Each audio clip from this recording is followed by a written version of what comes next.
আমার আজকের নিবেদন বিশ্বকবি রবীন্দ্রনাথ ঠাকুরের ছেলেটা। ছেলেটার বয়স হবে বছর 10। পরের ঘরে মানুষ। যেমন ভাঙা বেড়ের ধারে আগাছা, মালির যত্ন নেই। আছে আলোর বাতাস, বৃষ্টি, পোকামাকড়, ধুলোবালি। কখনো ছাগলে দেয় মুড়িয়ে, কখনো মারিয়ে দেয় গরুতে। তবু মরতে চায় না, শক্ত হয়ে ওঠে। ডাঁটা হয় মোটা, পাতা হয় চিকন সবুজ। ছেলেটা কুল পাড়তে গিয়ে গাছের থেকে পড়ে হাত ভাঙে। বুনো বিষফল খেয়ে ওর ভিড়মি লাগে। রথ দেখতে গিয়ে কোথায় যেতে কোথায় যায়, কিছুতেই কিছু হয় না। আদমরা হয়েও বেঁচে ওঠে, হারিয়ে গিয়ে ফিরে আসে। কাদা মেখে কাপড় ছিঁড়ে মার খায় দমাদম, গাল খায় অজস্র, ছাড়া পেলে আবার দেয় দৌড়। মরা নদীর বাঁকে দাম জমেছে বিস্তর, বক দাঁড়িয়ে থাকে ধারে। দাঁড়কাক বলেছে, বৈচি গাছের ডালে আকাশে উড়ে বেড়ায় শঙ্খচিল। বড় বড় বাঁশ পুঁতে জাল পেতেছে জেলে। বাঁশের ডোগায় বসে আছে মাছরাঙা।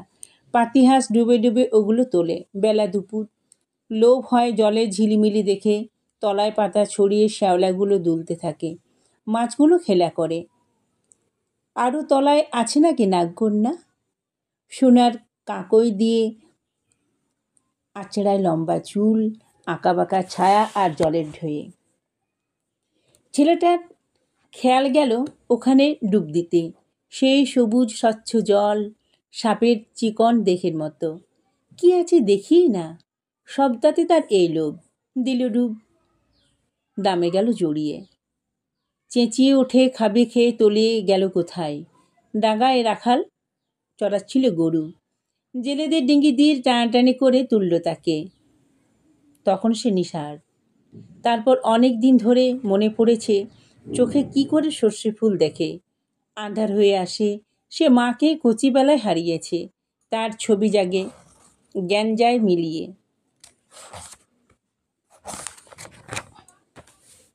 ভারী মজা। কি করে মরে শেষ মস্ত কথাটা। সাথীকে লোভ দেখিয়ে বলে, একবার দেখ না ডুবে, কোমরে দড়ি বেঁধে আবার তুলে টেনে নেব। তার ইচ্ছা করতে জানাতে চাই ওর কেমন লাগে। সাথে রাজি হয় না। ও বলে, ভিতু ভিতু ভিতু কোথাকার। বক্সিদের ফলের বাগান, সেখানে লুকিয়ে যায় জন্তুর মতো। মার খেয়েছে বিস্তর, জাম খেয়েছে আরও অনেক বেশি। বাড়ির লোকে বলে, লজ্জা করে না বাঁদর। কেন লজ্জা? বস্কিদের খোড়া তো ঠেঙিয়ে ঠেঙিয়ে ফল পাড়ে, ঝুড়ি ভরে নিয়ে যায়। গাছের ডাল ভেঙে ফল খায় দলে, লজ্জা করে না? একদিন পাকড়াশিদের মেজে ছেলে একটা কাঁচ পরানো চোঙ দিয়ে ওকে বলল, দেখ না ভিতর বাগে। দেখতে পেল নানা রং সাজানো, নাড়া দিলে নতুন হয়ে ওঠে। বললে, দে না ভাই আমাকে, তোকে দেব আমার ঘষা ঝিনুক, কাঁচা আম ছাড়াবি মজা করে, আর দেব আমের কষির বাঁশি। কাজেই চুরি দিল না ওকে, কাজেই চুরি করে আনতে হলো। ওর লোভ নেই, ও কিছু চায় না দেখতে। দেখতে চায় ওর ভিতরে কি আছে। খোকন দাদা কানে মোচড় দিতে দিতে বলল, চুরি করলে কেন? লক্ষ্মী ছাড়াটা জবাব করলে। ও কেন দিল না? কেন চুরির আসল দায় পাকড়াশিদের ছেলে? ভয় নেই, ঘৃণা নেই ওর দেহটাতে। কোলা ব্যাগের তুলে ধরে খপ করে বাগানে আসে খোঁটা পোতার এক গর্ত। তার মধ্যে সেটা বসে পোকামাকড় দেয় খেতে। গুবরি পোকা কাগজের বাঁশকে এনে রাখে, খেতে দেয় গোবরের গুটি। কেউ ফেলে দিতে গেলে অনর্থ বাড়ে। স্কুলে যায় পকেটে নিয়ে কাঠবেড়ালি। একদিন একটা হেলে সাপ রাখলে মাস্টারের ডেস্কে। ভাবলে, দেখিই না কি করে মাস্টারমশাই। ডেস্ক খুলেই ভদ্রলোক লাফিয়ে ওঠে, দিলেন দৌড়। দেখবার মতো দৌড়টা। একটা কুকুর ছিল পোষা, কুলিন জাতির নয়, একেবারে বঙ্গজ। চেহারা প্রায় মনিবের মতো, ব্যবহারটাও। অন্ন জুটত না সব সময়ে, গতি ছিল না চুরি ছাড়া। সে অপকর্মের মূলে তার চতুর্থ পা হয়েছিল খোঁড়া।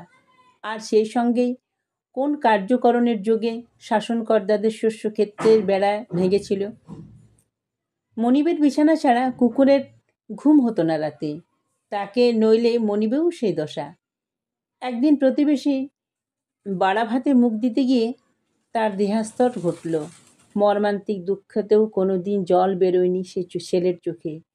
দুদিন ধরে সে লুকিয়ে লুকিয়ে কেঁদে বেড়ালো, মুখে অন্ন জল রুচল না। বক্সিদের বাগানে পেকেছে করম চা, চুরি করতে উৎসাহ হলো না।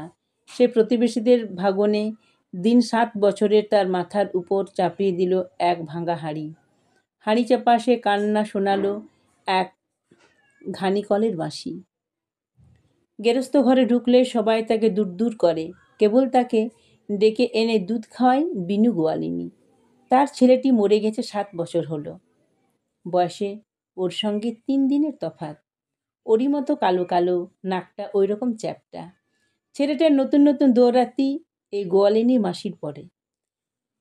তার বাঁধা গরুর দড়ি কেটে তার ভাঁড় রাখে লুকিয়ে, খয়েরের রং লাগিয়ে দেয় তার কাপড়ে। দেখি না কি হয়। তার বিধি রকম পরীক্ষা। তার উপদ্রবে গোয়ালিনী স্নেহ হয়ে ওঠে ঢেউ ফেলিয়ে। তারপরে কেউ শাসন করতে এলে সে পক্ষ নেয় ওই ছেলেটারই। অম্বিকে মাস্টার আমার কাছে দুঃখ করে গেল। শিশু পাঠে আপনার লেখা কবিতাগুলো পড়তে ওর মন লাগে না কিছুতেই, এমন নিরেট বুদ্ধি। পাতাগুলো দুষ্টুমি করে কেটে দেয়, বলে ইঁদুরে কেটেছে, এত বড় বাঁদর। আমিও বললাম সে ত্রুটি আমারই। থাকতো ওই নিজের জগতের কবি, তাহলে গুবরে পোকা এত স্পষ্ট তার ছন্দে ও ছাড়তে পারত না। কোনো দিন ব্যাঙের খাঁটি কথাটি কি পেরেছি লিখতে, আর সে নেড়ি কুকুরের ট্র্যাজেডি। নমস্কার। কবিতাটি ভালো লাগলে লাইক করবেন এবং কেমন লাগলো তা কমেন্টে লিখে জানাবেন। আবার এরকম কবিতা শোনার জন্য চ্যানেলটিকে অবশ্যই সাবস্ক্রাইব করবেন।